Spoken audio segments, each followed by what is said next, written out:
सुन ये टाइट फटे सबा हिंदुस्तान की ये तारीख का एक अहम साल। ऐसे साल पूरे हिंदुस्तान में अंग्रेजों के खिलाफ एक बहुत बड़ी बगावत हुई। क्योंकि अंग्रेज लोगों का इस्तेसाल कर रहे थे, उनके मजहब में दखलांदाजी कर रहे थे और अन पर जुल्म ढा रहे थे। इस बगावत ने पूरे हिंदुस्तान को हिला कर रख दिया। बहादुर शाह जफर इस बगावत के मरकजी रहनुमा बने, मगर अंग्रेजों ने इस बगावत को कचल दिया। लेकिन इस बगावत ने हिंदुस्तानियों के दिलों में आजादी की चिंगारी भड़का दी। अंग्रेजों ने अपनी पॉलिसियों में कुछ तब्दीलियां की, लेकिन अब आजादी का बीज बोझ का था। इस बीज ने आगे चलकर एक नए सफर का आगाज किया। वैसे कॉट पार्टी सवैत से की जंग आजादी के बाद हिंदुस्तानी मुसलमानों के लिए नए मसाइल खड़े हुए। अंग्रेजों ने अपना तरीका बदल दिया और हिंदुओं को मुसलमानों से ज्यादा फायदा देना शुरू कर दिया। इस वजह से मुसलमान सियासत में पीछे रह गए। सरसीद अहमद खान ने मुसलमानों के हकूक के लिए आवाज उठाया और उनकी तालीमा और सियासत में तरक्की के लिए काम किया। उन्होंने मुसलमानों में जदीद तालीम को फरोग दिया। मुसलमान रहनुमाओं ने मुल्कर ऑनन आए हो सिश में ढाके में आल इंडिया मुस्लिम लीग की बुनियाद रखी। मुस्लिम लीग का क़याम हिंदुस्तानी मुसलमानों के लिए एक बहुत बड़ा कदम था।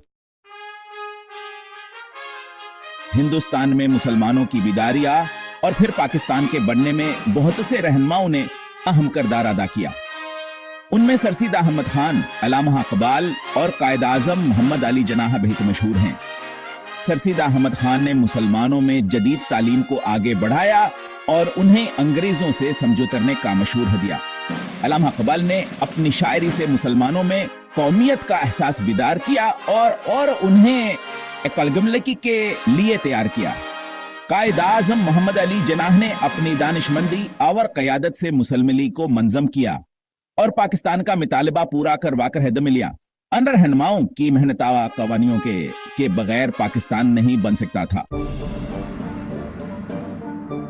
दोनों आलमी जंगों ने हिंदुस्तान की सियासत पर बेहद गहरे असरात मर्तब किए। पहली जंग अजीम के बाद अंग्रेजों के खिलाफ आन हिंदुस्तानियों की जद्दोजहद तेज हो गई। दूसरी जंग अजीम ने बरतानिया को कमजोर कर दिया और आजादी की तहरीकों को और ताकत मिली।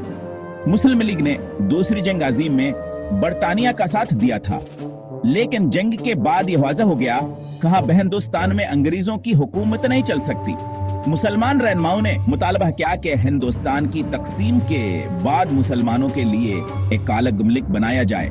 इस मुतालबे को बहुत ज्यादा अवामी हिमायत मिली। 23 मार्च 19 हरी कोलाहूर के मंटो पार्क में आल इंडिया मुस्लिम लीग का सालाना जलसा हुआ। इस जलसे में मुस्लिम लीग ने एक तारीखी करारदाद मंजूर की, जिसे करारदाद लाहौर या करारदाद पाकिस्तान कहा जाता है। इस करारदाद में वाज़ह तौर पर मुतालबा किया गया कि हिंदुस्तान की तकसीम के बाद मुसलमानों के लिए एक अलग मुल्क बनाया जाए। इस करारदाद की मंजूरी ने पाकिस्तान के क़याम की राह हमवार की।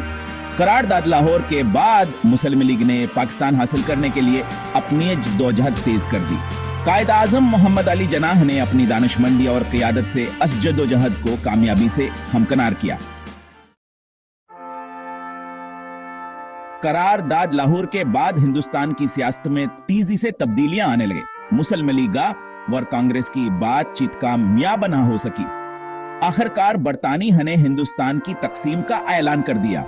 वह अगस्त इनमैक्सेजी चेरी को पाकिस्तान दुनिया के नक्शे पर एक आजाद और खुद मुख्तार मिल्की के तौर पर अभरा। यह हिंदुस्तानी मुसलमानों की तवील जदोजहद का नतीजा था। क़याम पाकिस्तान के वक्त हजरत, फसादात और खूनरेज़ी के वाक़यात भी हुए, लेकिन आन तमाम मुश्किलात के बावजूद पाकिस्तान ने तरक्की के राह पर कदम बढ़ाया। पाकिस्तानी का क़याम हिंदुस्तान की तारीख का एक अहम मोड़ था। यह हिंदुस्तानी मुसलमानों की तवील जदोजहद का नतीजा था। क़याम पाकिस्तान के बाद एक नए सफर का आगाज हुआ। पाकिस्तान को अपने क़याम के वक्त बहतसीम मुश्किलात का सामना करना पड़ा, लेकिन इन तमाम मुश्किलात के बावजूद पाकिस्तान ने तरक्की की राह पर कदम बढ़ाया। आज पाकिस्तान एक बावकारा एटमी कुत के तौर पर दुनिया के नक्शे पर अपना मकाम बना चुका है।